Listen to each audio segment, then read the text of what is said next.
That's what consists in being a master. He's not doing it because he wants to be superior and to put down other human beings. He's doing it out of great compassion because he feels he knows something which, if you could find out, you would just be so happy and would want to give it to everybody else. But you can't give it away because everybody's got it. What you've got to make them do is to see that they have it and that you don't give it to them. And that's the most difficult task. In the West, we inherit the idea of law from those ancient conceptions of God, and it is even passed down into science, where we discuss laws of nature. But one recognizes more and more in the sciences that what we call laws of nature are simply observed regularities in the way things behave. And you, in order to observe regularities, you must look at things through something regular. That is to say, you must lay a ruler alongside them, or compare their behavior with the regular behavior of a clock. But clocks and rulers are human inventions. They are regular measures which we use for comparing the rates of change. Say, a clock is a measure of a rate of change. It's quite arbitrary. But we very easily compare our regulation measuring devices with what makes things happen, as if the sun rises because it's 6 in the morning. Now that's being completely backwards in one's thinking. And we get into the same confusion when we imagine, for example, that money is wealth. Here we have fantastic wealth, you know, and we have the technological possibility of making everybody on earth the enjoyer of an independent income. We can't do it because people say, where's the money going to come from? Because they think money makes prosperity. It's the other way around. It's physical prosperity which has money as a way of measuring it. But people think money has to come from somewhere, like hydroelectric power or lumber or iron, and it doesn't. Money is something we invent, like inches. So you remember the Great Depression? When there was a slump? And what did we have a slump of? Money. There was no less wealth, no less energy, no less raw materials than there were before, but it's like you came to work on building a house one day, and they said, sorry, you can't build this house today, no inches. What do you mean, no inches? Ah, just inches. We don't mean we got inches of lumber, yes, we've got inches of metal, we've even got tape measures. But there's a slump in inches as such, you see. And people are that crazy. They can have a depression because they've got no inches to go around, or no dollars. That's all a lot of nonsense. But you see, because we get thinking backwards, making the metaphysical tail wag the dog, making the law rule things, whereas it doesn't. It's merely a way of measuring what happens. And so you see, when you get into Buddhistic thought, you don't get that confusion. You're the other way around. So you're looking at a system where, to go back to the Buddha's words, this arises, that becomes, which is a way of saying, you can't have this without that. You can't have here without there. You wouldn't know where here was unless you knew where there was. And they come into being together. You don't get first here and then there, or first there and then here. These arise interdependently. That's the meaning of interdependent origination. And to grasp the idea of interdependent origination is as important as the idea about seeing how things are related by space and intervals. And seeing, therefore, that you tend to look at life from a myopic point of view and see details, see the trees and not the forest, see yourself as something loosely related to everything else that's going on and not integral to it. You see the figure, but ignore the background. But the figure and the background arise mutually. They are to each other as this is to that. And so, we really have to rid our brains of the notion of causality. The notion of causality being that present sets of circumstances are the result of past sets of circumstances. And that therefore certain events which are called causes are responsible for following events called effects. And all this is an enormous piece of mumbo-jumbo. Because what is not seen and what is not clear in thinking that way is that in physical nature there are no separate events. This is startling to people. But it's really quite easy to see that there are no events in nature. Because you can ask very simply, let's take something called an event. How do we demark it from other events? At what point, shall we say, were you born? Were you born at parturition? Or when the doctor slapped you on the bottom? Or cut the umbilical cord? Or when you were conceived?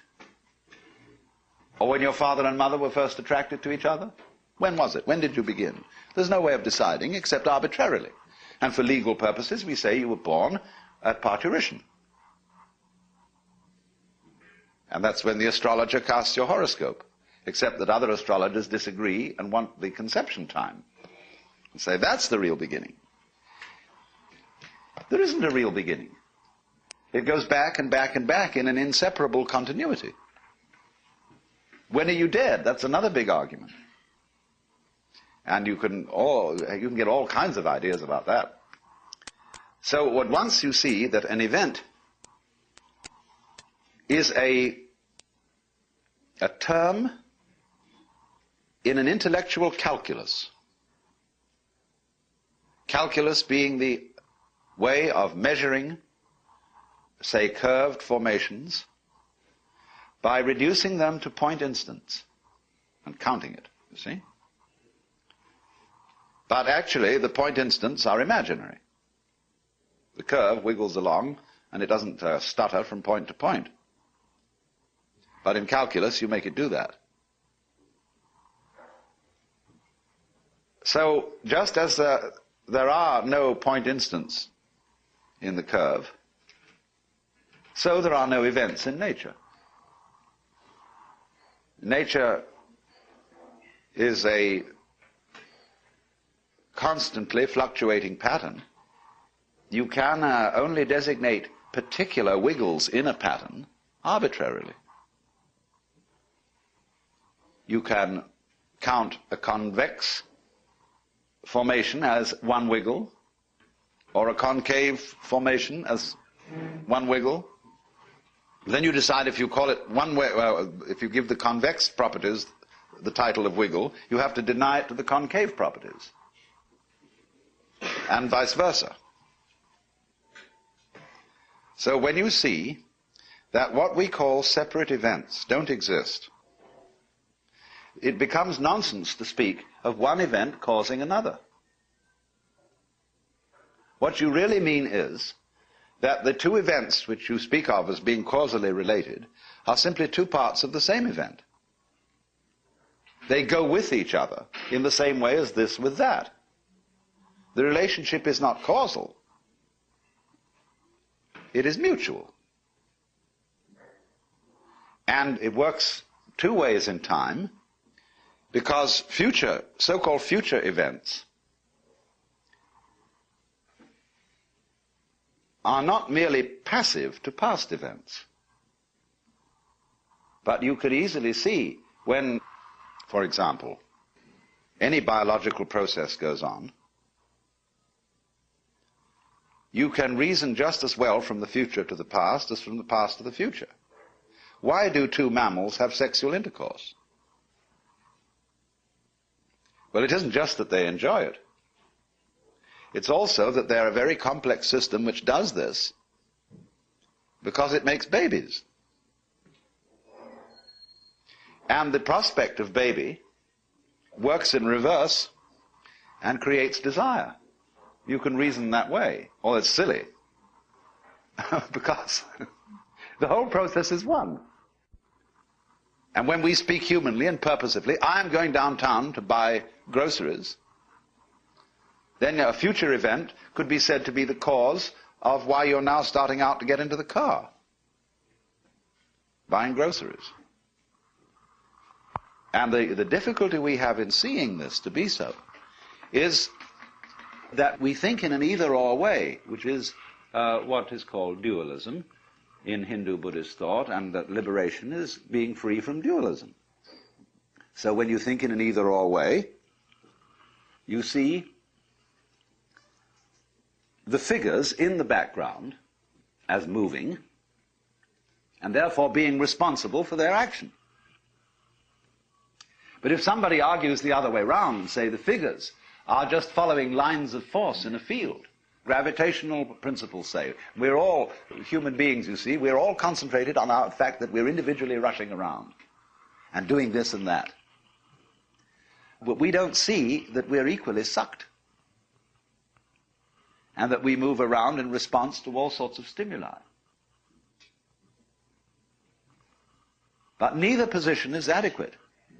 You have to see that our being sucked by all sorts of stimuli is exactly the same thing as our apparently voluntary and deliberate action. Because what we're looking at is not this Newtonian game of billiards, where balls roll because they are hit by cues. What we're involved in is a dance where, for example, watch a snake.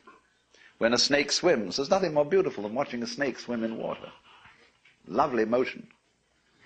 But you see, it wiggles along, and its wiggle is conceivable, you see, as convex, or was it concave? This way, and that way, and this way, and that way. Now, which side of the snake moves first when it wiggles? So it's very easy to see there. Now, when we interact with the world, what moves first? Who starts it? The objective world or the subjective world? But they are related as this to that. You can't have an object without a subject, or a subject without an object. You can't have something known without the knower. And that gives the show away. There isn't any real distinction between the knower and the known. There's two ways of looking at something, yes. Two poles of a single process.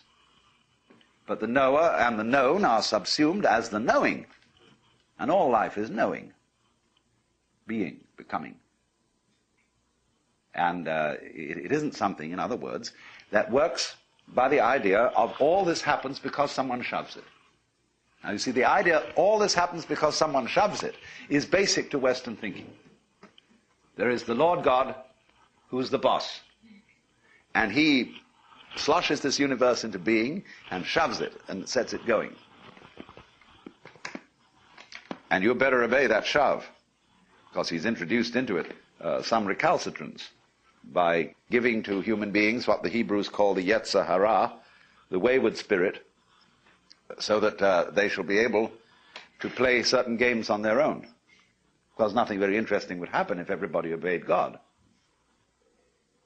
The whole world would be like a lifeless thing, you see. So they had to reason that into it in order to save face for God, practically. Because otherwise he could be blamed for all the catastrophes that happened, instead of our being able to say to each other, well, it's our fault. But then, you see, you do the flip. In giving away the control, you got it. You got the kind of control you wanted. That's to say, where you had a loving relationship to the world, but you didn't have to make up your mind what it should do. You let it decide.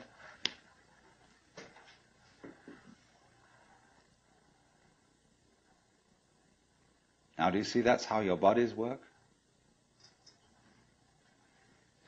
You don't have to make up your mind what your nerve cells are going to do.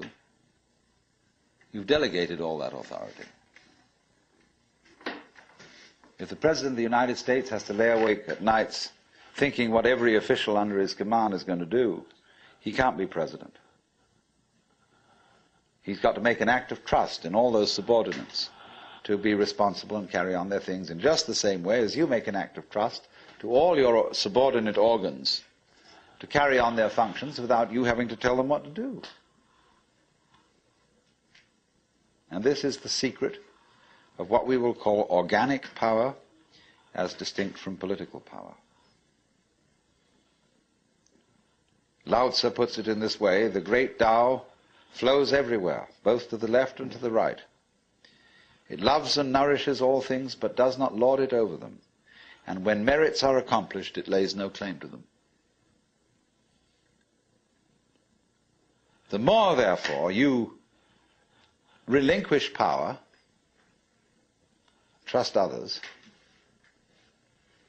the more powerful you become, but in such a way that instead of having to lie awake nights controlling everything, you do it beautifully by trusting the job to everyone else. And they carry it on for you. So you can go to sleep at night and trust your nervous system to wake you up in the morning. You can even tell it, I want to wake up at 6 o'clock, and it'll wake you up just like an alarm clock. This seems a sort of paradox to say this, but the principle of unity, of coming to a sense of oneness with the whole of the rest of the universe, is not to try to obtain power over the rest of the universe. That will only disturb it and antagonize it and make it seem less one with you than ever. The way to become one with the universe is to trust it as another, as you would another, and say, let's see what you're going to do.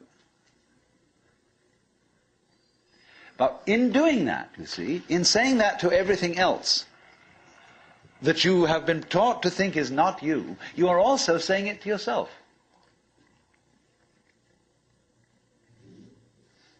Because finally, as I pointed out, you do not know where your decisions come from. They pop up like hiccups. And when you make a decision, people have a great deal of anxiety about making decisions.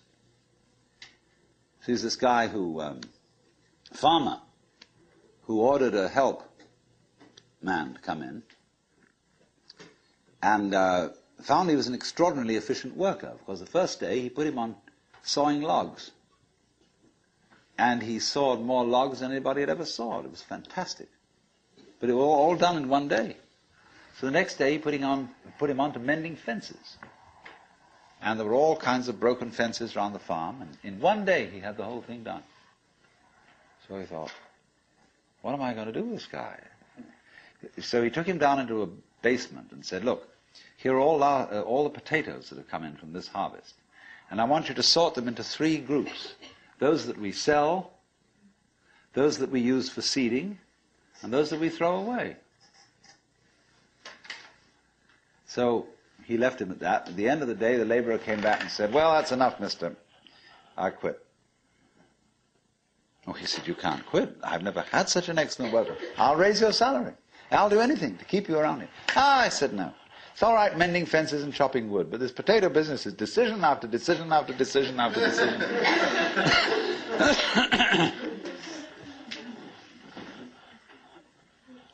So when we decide, we're always worrying, did I think this over long enough? Did I take enough data into consideration?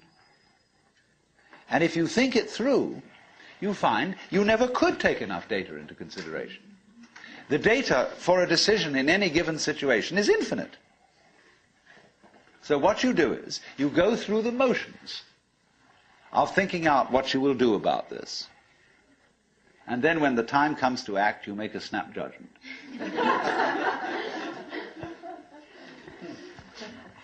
I mean, I'm speaking a little extremely, making some fun of it and so on, because after all, We do occasionally get the vague outlines of things and make a right decision on rational grounds. But we fortunately forget the variables that could have interfered with this coming out right. It's amazing how often it works. But warriors are people who think of all the variables beyond their control and what might happen. So then when you make a decision, and it works out all right, I think very little of it has much to do with your conscious intent and control. But somehow or other, you are able to decide and control things more harmoniously if you delegate authority. That's why very great businessmen are those who can delegate authority. Trust others to work for them. Because those are people developing businesses on the same basic structure that is fundamental to a living organism. Delegation of authority. It loves and nourishes all things, but does not lord it over them. And you see, then, what is happening is this. The more you let go of it and trust it, as if it were quite other than you,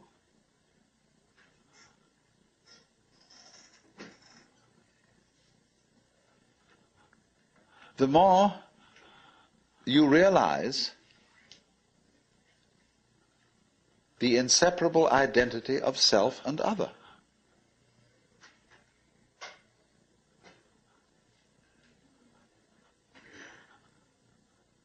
To go back, if you try to find the identity of self and other by subjecting other to self, no go. If, on the other hand, you find it through giving self, that is control, over to other, and trusting that, you may make a mistake.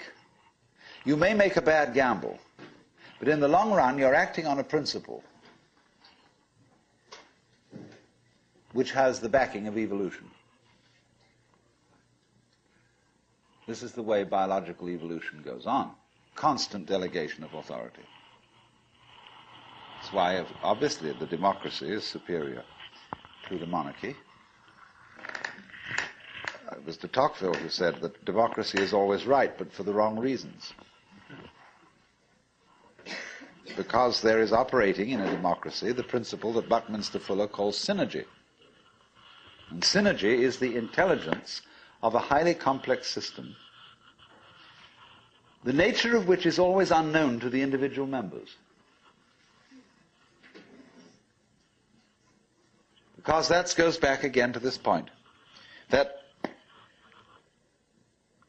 we're always entering a new environment. We don't ever know fully what the new environment is, because the only environments we know are the past ones. There is always then operating in the development of cellular life on any level a new way of organization, higher than any existing form, and we are not aware of it until after it's happened. If you ever saw, for example, the film Kon-Tiki,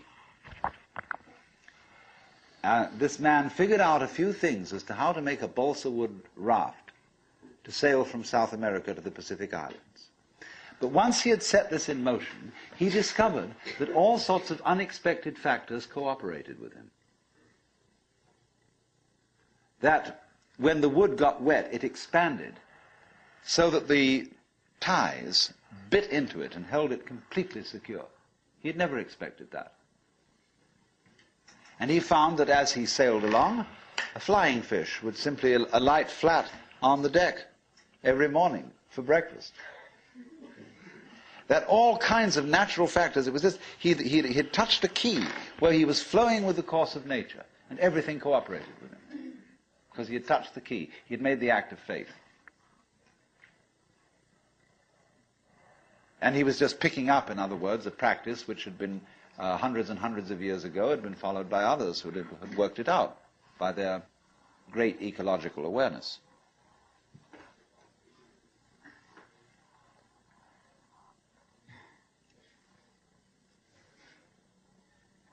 So we do come out of this way of thinking to something which has, I would say, the most enormously creative and revolutionary social consequences.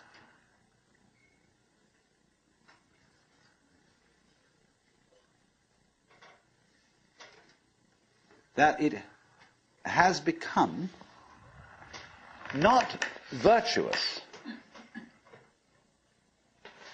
not self-sacrificing,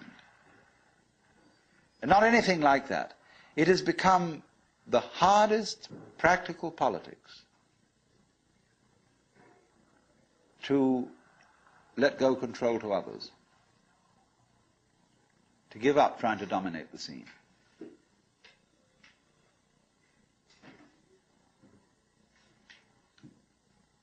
Also, in a parallel way, it has become at this time in our history very much hard practical politics.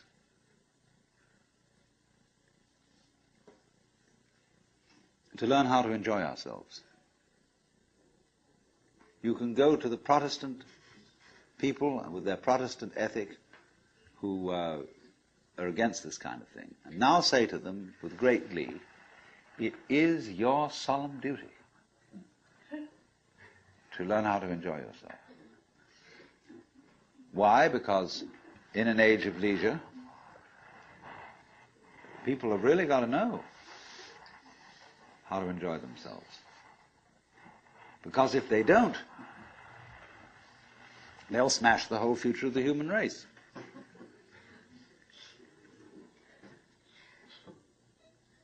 So a utopia has become not some sort of a dream, but an urgent necessity. We can't do without it. Because if we try to do without it, what's going to happen is that we are going to terminate our race in a mutual massacre of scapegoats.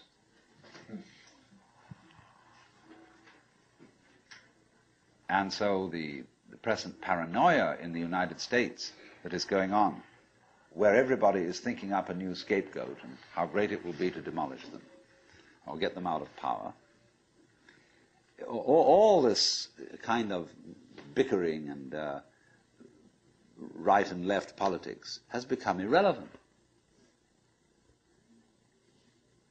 Because we now have the opportunity of trusting our own intelligence, our own technology,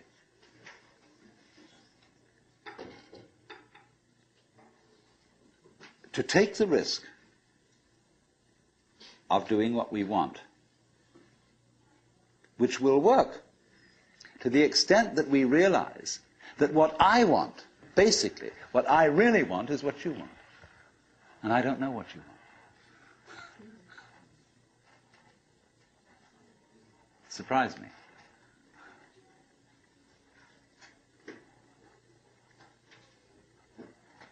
But that's the kinship between I and thou. So when I ask, I go right down to the question, which we started with. What do I want? The answer is, I don't know. When Bodhidharma was asked, who are you? Which is another form of the same question. He said, I don't know. Planting flowers to which the butterflies come. Bodhidharma says, I know not. I don't know what I want. Well, when you don't know what you want, you've reached the state of desirelessness.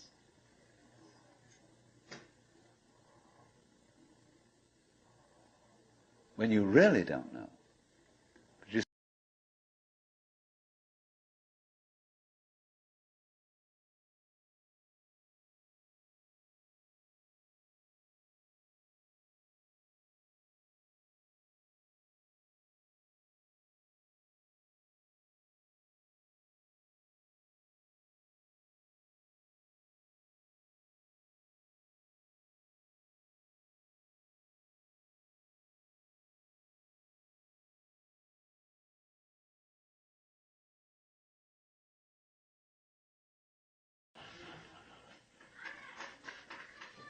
Two reasons that you don't really know what you want. Number one, you have it. Number two, you don't know yourself, because you never can. The Godhead is never an object.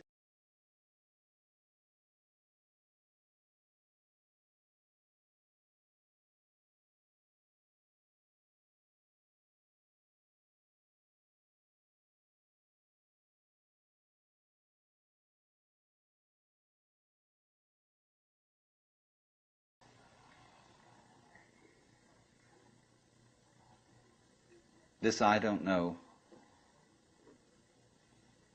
is the same thing as I love, I let go, I don't try to force or control. It's the same thing as humility.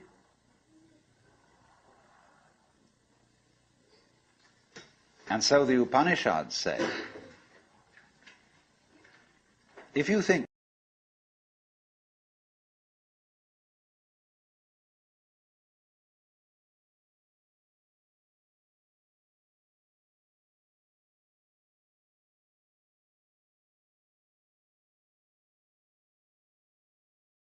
those who know it not.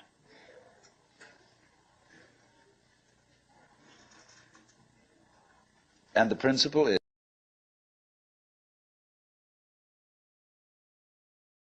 tremendous gamesmanship going on. And you see it as sort of continuous with all sorts of cosmic games that are going on, of creatures eating other creatures up, and the creatures that get eaten, of course, transform themselves into the creatures that eat them, and then in turn eat other creatures. And you see the whole hide-and-seek game going on, and then you realize very clearly that the state of development that you are in now is no better and no worse than anybody else's state. Because it's like space again.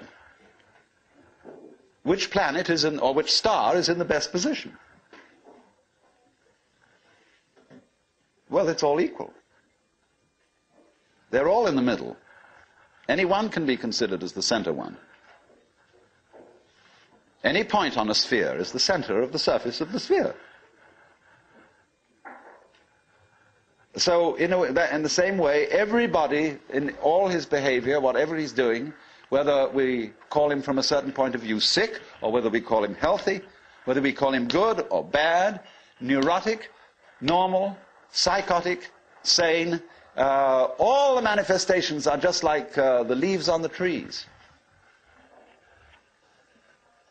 And in each being in a unique way is, as Christians would say, manifesting the will of God. So, there really, from that point of view, you see, there is nothing to do to attain Buddhahood. Nothing at all.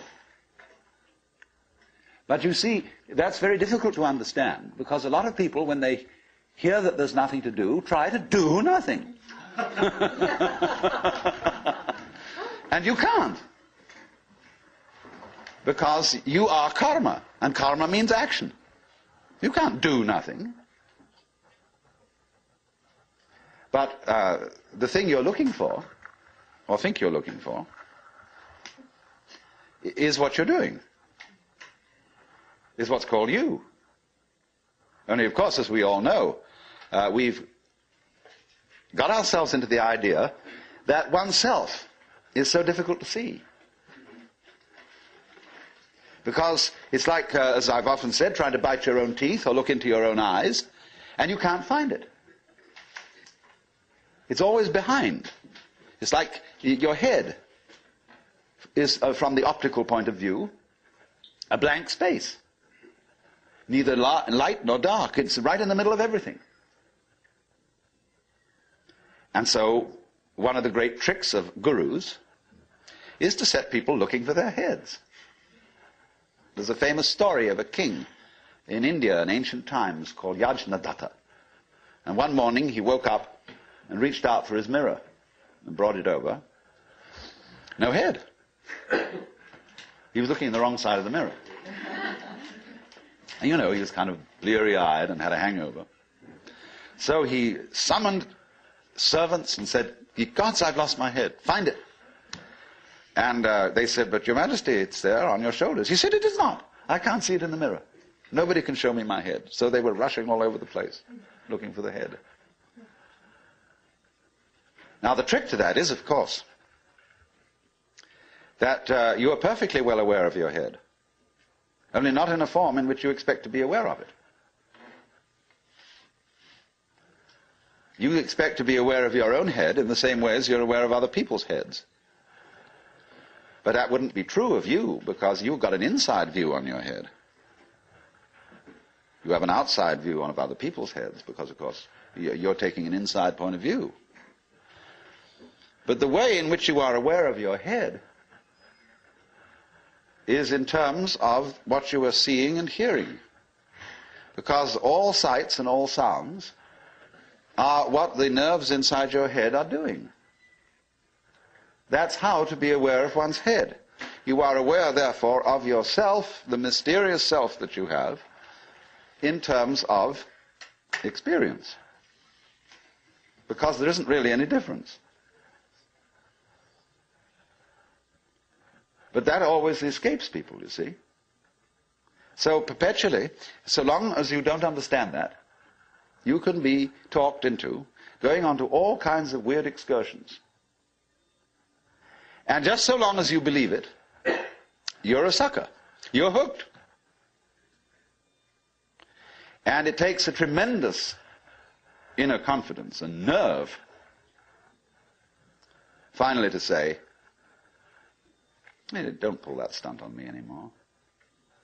I see through your game." And because gurus are very clever at putting you down, but they're just trying to see how strong you are, testing you out, see if they can hoodwink you. So long as they can, you see, they're going to go on doing it, because they're going to get you to the point where they can't do it to you anymore. Then they're a graduate. And so one of Rinzai's students, after he saw through it, said, "Well, there wasn't much in Rinzai's Buddhism after all." Of course there wasn't. He said boldly and straight out, "My teaching is just like using an empty fist to deceive a child." You know, when you play games with a child and pretend you've got something here, and the child goes into all kinds of tizzy to get you to open your hand and show what it is, and then there's nothing. Fooled. So you can be fooled, as long as you can be fooled. When you can't be fooled, you don't ask the question anymore, because it's all become clear. It's all become clear that there is no puzzle about this universe. What makes you think there are puzzles about this universe? Very simple reason. You're trying to explain it. And when you explain things, what do you mean by explanation? There are several meanings of explanation. There's really one basic meaning. But first of all, to be able to translate what is happening